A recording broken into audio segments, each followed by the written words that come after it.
Insya Allah. Ada titipan dari pekerja Pertamina, 2 pertanyaan.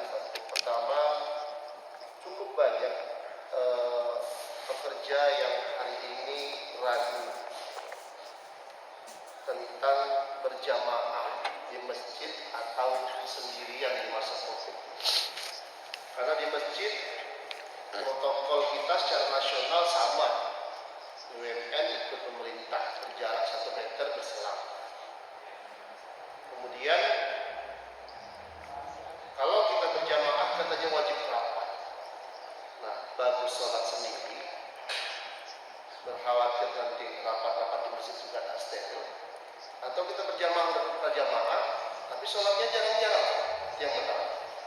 Yang kedua, alkohol kan termasuk yang dilarang untuk digunakan dalam sholat.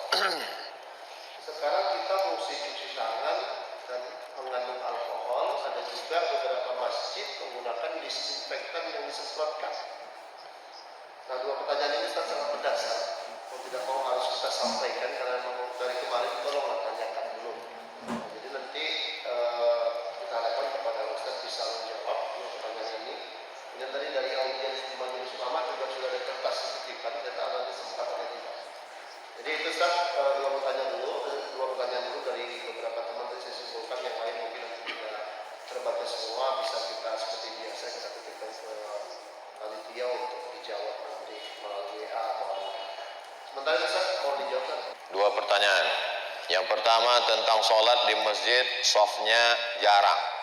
Apakah merapatkan shaf itu masuk di antara 3 rukun syarat wajib? Rukun sholat, syarat sholat, wajib sholat? Tidak. Andai suasana normal sekalipun. Apalagi suasana tidak normal karena adanya suatu pandemi wabah darurat. Oleh sebab itu Al-Azhar Mesir mau menunjukkan 2 fatwa. Satu fatwa secara teori, satu fatwa secara amali. Maka di bulan Ramadan kemarin dilaksanakan sholat Qiyamul Lail di Masjid Al-Azhar Kairo Mesir dengan berjarak. Untuk menjelaskan kepada umat, kami tidak hanya teori tapi langsung amali, tatbiki, menunjukkan, mengamalkan. Nih sholat berjarak di Universitas Al-Azhar. Bisa dicari videonya di YouTube. Buat di situ sholat tulis Qiyamul Lail Ramadan Al-Azhar. Nampak tulisan berjarak. Untuk menunjukkan bahwa sholat berjarak ini sah. Di Masjidil Haram juga dilaksanakan secara berjarak. Cuman yang jadi masalah kadang jamaah ini begini. Kalau AC-nya rusak, dibawanya ke tukang AC. Kalau mobilnya rusak, dibawanya ke bengkel. Tapi kalau agama, dia lebih suka berfatwa sendiri. Entah apa yang terjadi pada masyarakat ini. Tak percaya dia sama ustaz. Tapi waktu dia naik pesawat, percaya dia sama pilot. Belum ada penumpang itu diketuknya pintu pilot, tanya, mana kopling sama rem tangannya. Percaya dia sama pilot. Tapi sama ulama, sama ustaz tak percaya. Padahal kita ini disuruh ati Allah Ta'ala kepada Allah, wa ati'ur Rasul Ta'ala kepada Rasul, wa ulil amri. Ulil amri di situ ulama. Ulil amri, ulama. Tengok tafsir Ibnu Katsir. Imam Abul Fida Ismail Ibnu Katsir, al-Tafsir Al-Quranil Azim. Oleh sebab itu kalau sudah ulama di Al-Azhar mengatakan sholat berjarak sah, ulama di Saudi Arabia mengatakan sholat berjarak itu sah, laksanakanlah. Kenapa ragu juga lagi? Adapun masalah khawatir ragu, saya ini Pak Ustadz ragu saya ke masjid ini kena COVID. Seingatku kau tak ada COVID, memang tak pernah ke masjid. Jadi COVID ini sebagai alasannya saja. Maka saya ketua masjid, saya di komplek perumahan ketua masjid. Maka saya buat di situ protokol kesehatan. Di depan masjid itu sudah ada cuci tangan. Walaupun nanti dia berwudu karena yang pakai sabun. Lalu kemudian karpet digulung. Lalu kemudian sop berjarak. Tak ada salaman. Lalu kemudian tetap pakai masker. Jadi kalau sudah kita laksanakan protokol kesehatan, kena juga. Itu memang sudah ajalnya sampai. Orang ini kalau memang sudah lantamu tanapsun, orang tak akan mati hatta tastakmila rizqaha wa ajalaha. Orang kalau mati itu ajalnya sampai. Setengah mati COVID itu mengganggu, kalau tak sampai ajal tak mati. Tapi kalau sudah sampai mati, minum kopi pun orang mati. Oleh sebab itu maka iman ini mesti kuat. Kalau iman kuat, imun naik. Kalau imun naik, COVID itu ada kekebalan tubuh pada diri kita ini.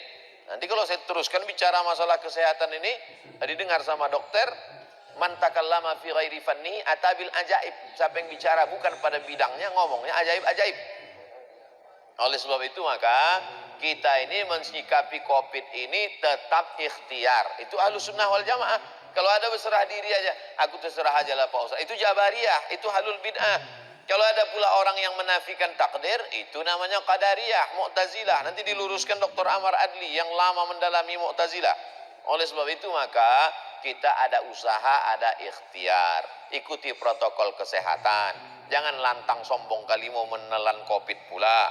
Nah, tetap kita laksanakan. Ini tentang masalah sholat berjarak itu sudah dua arah, Mesir dan Saudi Arabia menyatakan sah. Yang kedua, tentang masalah khamar, masalah alkohol itu najis atau tak najis. Dua fatwa ulama tentang alkohol. Saya baca fatwa Syekh Atiyah Saqar yang mengatakan alkohol itu najis. Ini dalilnya. Innamal khamru wal maisir wal ansab wal azlamu rijsun. Sesungguhnya khamar, judi, wal ansab menyembelih binatang untuk berhala, sajen, wal azlam mengundi nasib, rijsun najis. Itulah dalil ustaz-ustaz yang berceramah, jangan pakai parfum, pakai alkohol itu najis. Jangan kalian pakai alkohol itu najis. Itu dalil dia. Rijsun, karena khamar itu najis. Dibantah oleh Syekh Atiyah Saqar. Kata Syekh Atiyah Saqar, khamar tak najis. Mana dalilnya? Innamal khamru, ayatnya sama tapi pemahamannya beda. Innamal khamru, sesungguhnya khamar, alkohol, wal maisir, judi, wal ansab menyembelih binatang untuk berhala, wal azlam mengundi nasib, rijsun najis. Bukan najis aini, bukan bendanya itu najis, tapi najis maknawi. Sama macam kita benci sama orang, najis aku nengok kau, berubah dia jadi babi rumahnya. Kan tidak, maksudnya kita benci perbuatannya. Yang najis itu perbuatan kau minum khamar, itu najis. Berjudi, itu najis. Menyembelih binatang untuk berhala, itu yang najis. Bukan najis aini. Didukung oleh hadis Nabi, ketika turun ayat ini, mereka menumpahkan khamar ke jalan-jalan Madinah. Innamal khamru wal maisiru wal ansab wal azlamu rijsum min amali syaitan fajtanibu, jauhilah perbuatan setan. Najis perbuatan setan, jauhi. Mereka tumpahkanlah khamar ini ke jalan-jalan kota Madinah. Dan jangan lupa, waktu itu Masjid Nabawi belum pakai semen dan mereka banyak yang tak bersandal. Mereka menginjak khamar yang kering itu, masuk mereka ke Masjid Nabawi, mereka sholat. Seandainya najis, pasti kata Nabi, gali tanah, masukkan dalam kubur supaya tak terinjak. Itulah dalil menunjukkan bahwa alkohol itu tidak najis aini, tapi najis maknawi. Nah, begitu juga dengan beberapa fatwa yang saya baca yang dikeluarkan Ormas. Untuk lengkapnya saya punya di rumah, sampulnya warna biru. Fatwa Majelis Ulama Indonesia dari tahun 1907 sekian sampai tahun sekian. Itu penting untuk edukasi anak-anak cucu keluarga kita. Kita punya perpustakaan pribadi, kalau tafsir, hadis, ada pula fatwa. Itu terkait dengan yang ragu cuci tangan, hand sanitizer dengan alkohol, maka tak perlu ragu sedikit pun dengan fatwa ini. Wallahu a'lam bishawab. Maaf. Barakallah. Baik, kalau yang tadi pertanyaan sudah kita jawab, ini ada beberapa pertanyaan dari mewakili hadirin di Majelis Ulama Indonesia terkait masalah tematika ini. Jelaskan dengan situasi dan kondisi negara kita sekarang ini, bentuk hijrah yang bagaimana yang dilakukan oleh pemerintah dan umat. Bentuk hijrah bagaimana? Ini mungkin bisa diberikan nasihat kalau pendapat dari Ustaz bentuk hijrah bagaimana dengan kondisi hari ini untuk yang laku sudah oleh pemerintah dan masyarakat. Desa mungkin terakhir banyak sebelum doa. La hijrata ba'dal fathi. Setelah pembebasan kota Makkah tak ada lagi hijrah. Pembebasan kota Makkah tahun 8 Hijrah. Nabi datang membawa 10.000 pasukan. Maka setelah itu tak ada lagi hijrah, karena Makkah sudah menjadi Darussalam, negeri Islam. Sebelum itu orang disuruh hijrah dari kota Makkah ke kota Madinah, dari Daril Harb, negeri perang, kepada negeri salam. La hijrah ba'dal fath. Setelah pembebasan kota Makkah tak ada lagi hijrah. Lalu yang dimaksud dengan sekarang ada pemuda hijrah, bikers hijrah, jilbabers hijrah, emak-emak hijrah. Apa sebetulnya yang dimaksud hijrah? Itu yang dimaksud Nabi al-muhajir. Orang yang hijrah itu siapa ya Rasulullah? Man hajara manahallahu anhu, meninggalkan yang dilarang Allah.